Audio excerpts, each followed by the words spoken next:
I got a text message this morning. I was getting ready for the show, and friend of the show, we've had him on the show, Alexi Lawless, one of the best American men's soccer players of his era, and a American soccer analyst. A lot of you know him. Big fan of the show. Awesome guy. He said, "Hey, I was listening. He listens every day." And he said, I was listening yesterday, and I think, hey, man, I speak for a lot of people. The Russia Gate story is just, it's a big mess. And the way it's being covered, it's hard to even understand. Can you give us a sense, just distill why it matters? Take us through it. I think, and he was speaking on behalf of not only himself, but a lot of other listeners. He said, I just think this is super complicated and confusing. So I took that to heart, and I got out. For those of you who watch us on YouTube, go subscribe. We're over 90,000 subscribers now. I want us over 100,000. But for those of you who watch on YouTube, this is how I do the show. I am holding up for you right now a yellow legal pad. And I basically I'll sit here with a pen in my hand, and I jot down bullet points that I think are important to characterize what exactly a story is. Just a note so that I know where I'm going. And this morning, right before the show, I took Alexi's comments to heart, and I just jotted down a flow chart that I think will simplify in the minds of people out there that are somewhat confused over what happened with Russiagate. I also want to open up phone lines 800-282-2882. Ask questions. There's nothing wrong with not knowing the answer to a question. A lot of people have opinions, but I think very often the foundational knowledge is very important because it will allow you to have more intelligent opinions than you otherwise might. So let's go back in time. Let's go back in time to 2016, to the election night. Hillary Clinton is an overwhelming favorite to win the election, according to all of the quote unquote experts.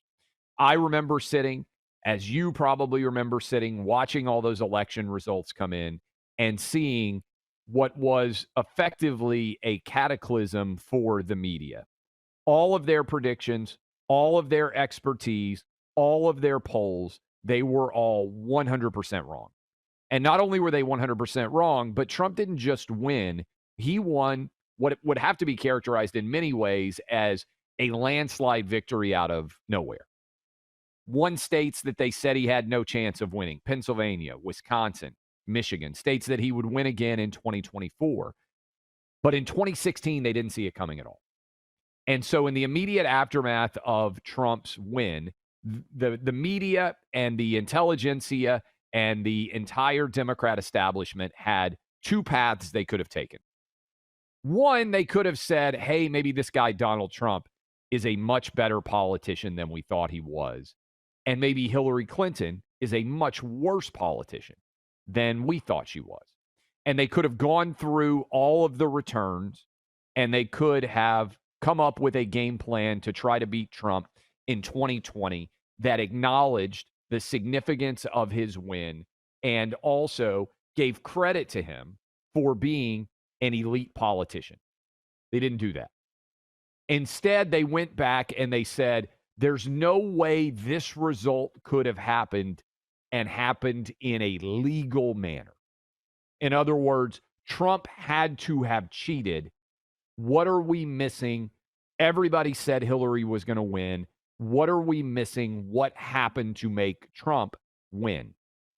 And instead of saying Hillary was a bad candidate, Hillary didn't campaign in the states she should have, Hillary used her resources poorly, she was a thoroughly unlikable person to many, even Obama voters. Remember, Obama came out of nowhere to beat Hillary way back in 2008, despite the fact that Hillary had all of the advantages. What was it that happened? They decided it had to be something outside the bounds of normalcy. There had to be cheating going on. Trump cheated. And I believe what happened was that message was conveyed to the intelligence community, which also was stunned beyond belief that Trump could win. And so they came up with the idea that Russia put its finger on the scale, and the story became manufactured narrative The reason Trump won was Russia. And they even moved beyond Trump won because of Russia to Trump is and was a Russian agent. He is effectively the Manchurian candidate. They took that manufactured evidence that they had created in the intelligence communities out to the Washington Post, the New York Times, ABC, NBC, CBS, CNN, MSNBC, and they all uncritically took that expert intelligence information and trumpeted it as news and said Trump cheated. All of this was the product of Russia's interference in our election. And they did it by saying Russia hacked the election. And many people out there in the media, in the Democrat Party, you can say they're one and the same, decided to immediately put Trump under siege because the idea from the get-go was that he was an illegitimate president.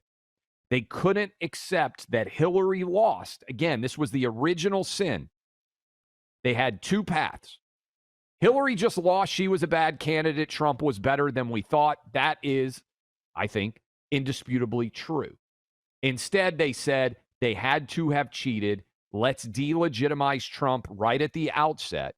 They made the calculated decision, hey, this is the path we're going to take.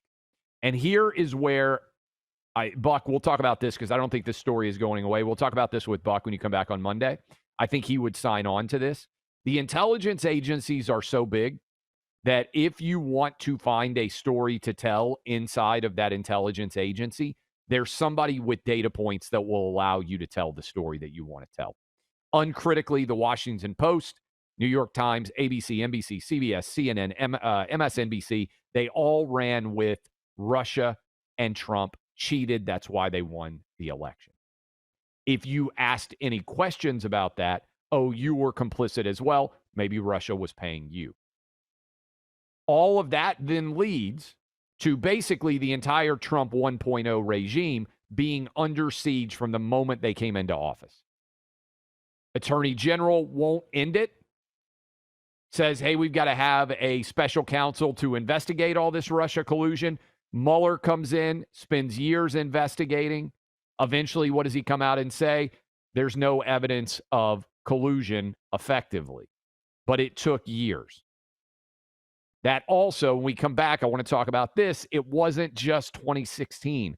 All of this also set the table for what I think was the ultimate rig job of 2020, when because they had set the idea that Trump was Putin's stooge, that Trump was working for Russia, when the 100% legitimate Hunter Biden laptop, which indicated so much wrongdoing by the Biden family, when that was in FBI possession, they decided to say, the 51 intelligence agents, that it had all the hallmarks of Russian disinformation. They then sold an additional Russia lie. The idea from the outset was clear. Trump is a Russian stooge. Trump is controlled by Putin. The only way he could have won in 2016 was by Russian interference. It was all a lie. And what Tulsi was talking about yesterday was that even the intelligence agencies themselves did not have the evidence to support the lies that they helped to propagate. That's why all this is significant. 800-282-2882. I hope I'm explaining that in a way that is understandable, because I understand certainly how complicated all of this can